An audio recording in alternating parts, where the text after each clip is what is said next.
Viewers, I hope you people are doing well. उम्मीद करता हूं आप लोग बहुत अच्छी सेहत में होंगे, आपकी प्रिपरेशन बहुत अच्छी चल रही होगी। तो बेटा गेट 2023 आने वाला है 4th ऑफ फेब सैटरडे को कंप्यूटर साइंस और मैकेनिकल का पेपर है। 5th ऑफ फेब संडे को इलेक्ट्रॉनिक्स का पेपर है। 11th ऑफ फेब सैटरडे को एक्सी का पेपर है। 12th ऑफ फेब संडे को सिविल का पेपर है।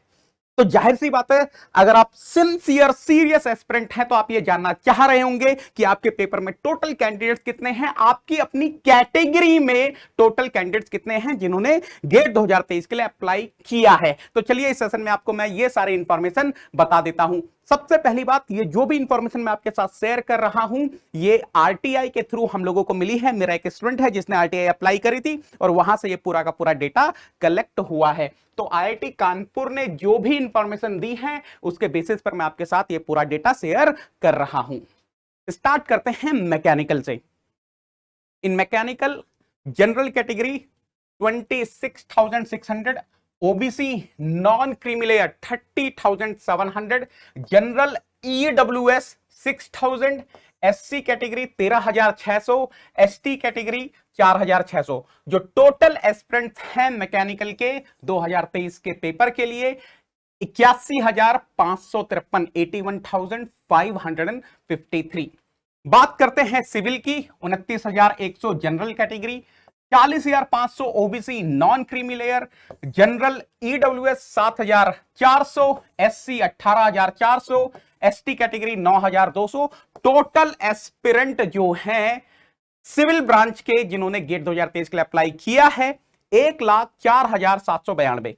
बात करते हैं इलेक्ट्रिकल डबल ई के पेपर की, 19,500 general category, 26,900 OBC non creamy layer, general EWS 4,700, SC category 12,900, ST category 5,100 and the total number of aspirants are 69,317। बात करते हैं इलेक्ट्रॉनिक्स की, 20,000 general category, 19,600 OBC non creamy layer, 4,400 general EWS, SC category 7,500, 2,200 ST category. Total number of aspirants are जिन्होंने apply किया है 53,871। Computer science 42,128 general category, OBC non creamy layer 31,137, general EWS 8,400, SC category 12,500, ST category 3,499 अगर मैं precisely बोलूं, और जो total number of aspirants है 97,763। तो बेटा ये है category wise and total number of aspirants her paper के लिए जिन्होंने अप्लाई किया है। मैकेनिकल का पेपर 4th ऑफ फेब को है,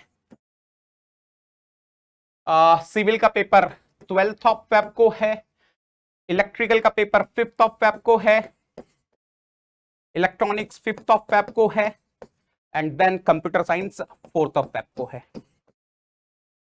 अब यहां पर कुछ चीजें मैं आपसे डिस्कस करना चाह रहा हूं। पहली बात, क्या सर नंबर ऑफ कैंडिडेट जिन्होंने गेट 2023 के लिए अप्लाई किया है कम हुए हैं? बिल्कुल कम हुए हैं। क्या रीजन हो सकते हैं? तो मोस्ट इंपॉर्टेंट जो प्राइमरी रीजन है वो ये है कि प्राइवेट कॉलेजेस में जो कोर ब्रांचेस हैं उनमें नंबर ऑफ स्टूडेंट्स कम हुए हैं। सॉफ्टवेयर की तरफ ज्यादा इंक्लिनेशन है, जिसकी वजह से आपको नंबर ऑफ एस्पिरेंट जिन्होंने अप्लाई किया है गेट 2023 के लिए कम दिखाई दे रहा है। ये मेजर रीजन है। थोड़े बहुत और छिटपुट रीजन ये हो सकते हैं कि यस, कोविड के पीरियड में बहुत अच्छे से बच्चों की पढ़ाई नहीं हुई है, इसलिए उनको इतना कॉन्फिडेंस नहीं आ रहा है कि वो गेट जैसा एक नेशनल लेवल का एग्जाम, इनफैक्ट इंटरनेशनल लेवल का एग्जाम लिख पाए। तो वो भी एक मेजर रीजन है। हाल फिलहाल के अगर मैं पिछले 1-2 साल की बात करूं तो पेपर थोड़ा सा अबव मॉडरेट आया है, मॉडरेट टू हार्ड आया है, तो उसके लिए ऑफकोर्स एक कॉन्फिडेंस चाहिए होता है पेपर लिखने के लिए। वो कॉन्फिडेंस बिल्ड नहीं हो पाया है प्राइवेट कॉलेजेस के स्टूडेंट्स में जिन्होंने बीटेक में बहुत अच्छे से नहीं पढ़ा है ना। बाकी गेट पेपर की फीस भी थोड़ा सा हायर एंड पे ही है, तो वो भी एक थोड़ा सा रीजन हो सकता है। अब सबसे बड़ा मिसकॉन्सेप्शन, क्या सर कंपटीशन कम हुआ है? कंपटीशन बिल्कुल भी कम नहीं हुआ है, क्योंकि अल्टीमेटली जो कंपटीशन होता है वो 10,000 से 15,000 के बच्चों के बीच में होता है, और जो सिंसियर सीरियस कैंडिडेट हैं उन्होंने डेफिनेटली गेट का फॉर्म भरा है। जिनका ड्रीम है पीएसयू में जाना, जिनका ड्रीम है आईआईटी का टैग लगवाना, तो उन्होंने डेफिनेटली फॉर्म भरा है। जिन्होंने दिन रात एक की है पिछले 6 महीने में, 8 महीने में गेट 2023 को क्रैक करने के लिए, ऑफ कोर्स उन्होंने गेट का फॉर्म भरा है। वो 10,000 15,000 बच्चे हैं।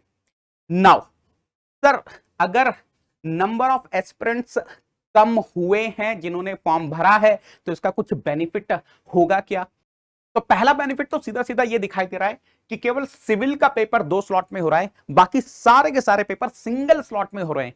तो यार वो जो नॉर्मलाइजेशन की प्रॉब्लम होती थी ना 2 स्लॉट में होने की वजह से कि सर मेरे एक्चुअल मार्क्स तो इतने थे लेकिन घटकर इतने हो गए, तो अब वो प्रॉब्लम आने वाली नहीं है। आपके जितने भी एक्चुअल मार्क्स आएंगे उसके बेसिस पर आपको रैंक मिलने वाली है। तो नॉर्मलाइजेशन की प्रॉब्लम तो खत्म हो गई है, खासतौर से मैकेनिकल और कंप्यूटर साइंस के पेपर की बात करूं तो। नाउ नेक्स्ट बेनिफिट जो होने वाला है, गेट 2023 के थ्रू बहुत सारे पीएसयूज रिक्रूट करने वाले हैं और बल्क में रिक्रूट करने वाले हैं। तो वो एवरेज स्टूडेंट जिनका ड्रीम था पीएसयू के लिए काम करना, जिनका ड्रीम था आईआईटी का टैग लगवाना, वो कहीं ना कहीं फुलफिल होने वाला है। जिन्होंने थोड़ी भी मेहनत करी होगी उनके पास एक अच्छी अपॉर्चुनिटी है अपने ड्रीम को फुलफिल करने की।